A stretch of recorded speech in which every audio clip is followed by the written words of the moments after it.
So here we have the new 2024 Toyota Grand Highlander. This one comes in the XLE trim level with all-wheel drive, windshield pearl, and then we have black Softex interior. For the powertrain, we get a 2.4 liter turbocharged 4-cylinder engine, and that's made it to an 8-speed automatic transmission. So with this one being the XLE, kind of smack dab in the middle, so we're gonna see how the features line up. As we come around to the front end here, we get our LED headlamps. And I like the front fascia here. When these first came out, I wasn't really feeling them, but I definitely like the front end. Kind of reminds me of the just typical Highlander, even though when they first came out, I was kind of like, it's a little too much, but it's growing on me. 18-inch alloy wheels here. And we do get passive keyless entry, all 4 doors. Power mirror controls, power door locks, one-touch automatic up and down windows on all 4 doors, and then rear window lock is there. Blind spot monitors are in the side mirrors. Auto high beams there, power lift gate, fuel tank, hood release. And over here we can toggle the trip meter and then the brightness of the gauge cluster there. And then here's our power driver's seat with 2-way power lumbar support. Now this does give you a max tow capacity of up to 5,000 pounds, and this one does have the built-in tow hitch, which I think is like a $1,000 option or something. But big shout out to John Roberts Toyota for allowing me to review this Grand Highlander today. I'll leave a link below in the description. But I have that seat up front adjusted for someone of my size, being 6'3" with longer legs. So we're gonna go ahead and check out the rear seat room. Big plus though, of course, as I always say, rear window blinds. I don't know why everyone does not have these standard. Seems pretty easy to do, to just put in the door panel. But great leg room back here. Seat back pockets are on both sides. And then we have our rear AC controls, USB-C charge ports there, 12 volt there. View of the front from back here. And then you also have the ability to get 3 more passengers in the back there. And then we have bottle holders on either side with, I believe those are USB-C charge ports as well, right in there on either side. So pretty good tech here, tons of space. But let's go ahead and make our way towards the back. Fuel cap there. And then to the back end, I do like that quite a bit. Love the rear end look. Taillights look very, very modern and sleek. And they stand out, but they're not like overly, they're not doing too much. Let me put it that way. Tow hitch is there. Look underneath the vehicle, dual exhaust. Let's go ahead and pop the lift gate.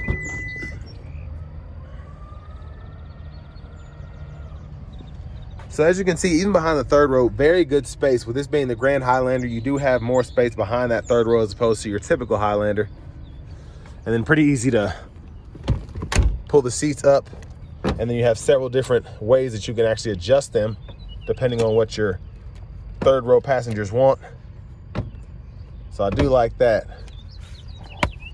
And then you can see it's easy to get out of the vehicle if you don't want to go through that small middle part there, which would be pretty difficult for anybody. But you can go ahead and tilt that seat up to make it easier on you. And this does have all-weather floor mats in it. I'm gonna lift this up. And the jack and whatnot is there. You have a little bit of additional storage there, but not too much.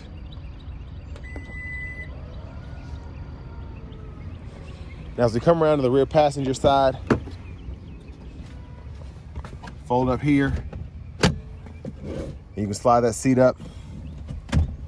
Then you also have the option to pull here, and that'll fold it into the floor. So let me show you how that works. I can actually move the seat back.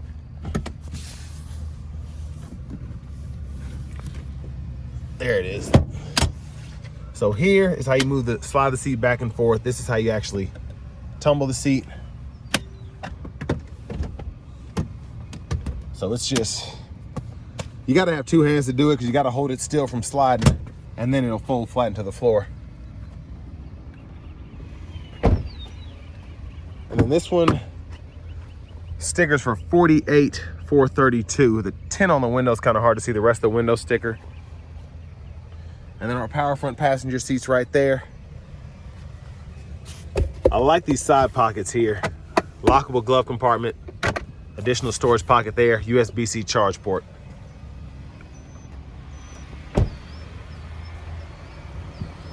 Coming back around to the front, quick look in the engine bay. There's that 2.4 four-cylinder turbocharged. But now let's go ahead and hop in the driver's seat.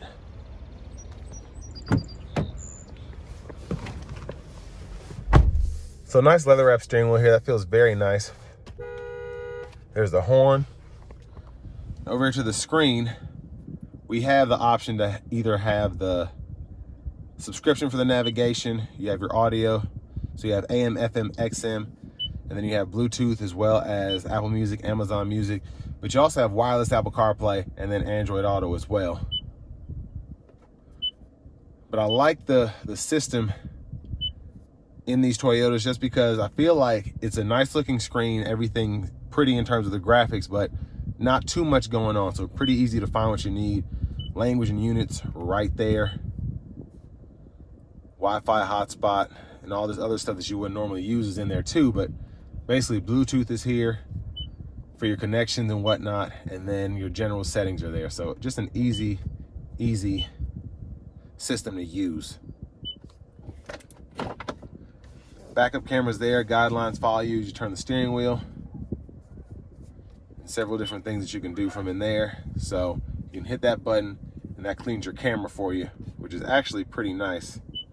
And then you can get a wide angle there as well. Now down here you have dual zone automatic climate controls, 3-stage heated front seats, your windshield de-icer there, and then hazards are right there, USB-C ports, push button start, wireless charging pad, and you have additional space here if you want to hook something up there, charge a phone, and then you can have another one wirelessly charging. It's nice to have that capability. And then here, bottle holders throughout. And for the shifter, grab the lever, reverse neutral drive, come over here, you can manually shift. And then you have an automatic brake hold right there, an electronic parking brake, pull up to engage, hit the brake, press down to disengage. Auto stop toggle, traction control toggle. And then with the all-wheel drive system, you have your drive modes here, Eco, Sport, Normal, and then you have your mud and sand and rock and dirt if you want to use those, your snow, and then your downhill brake control as well. So center console cubby space. Right in there you have a little tray to slide back and forth. Then a 12 volt in there. It's actually a pretty deep pocket.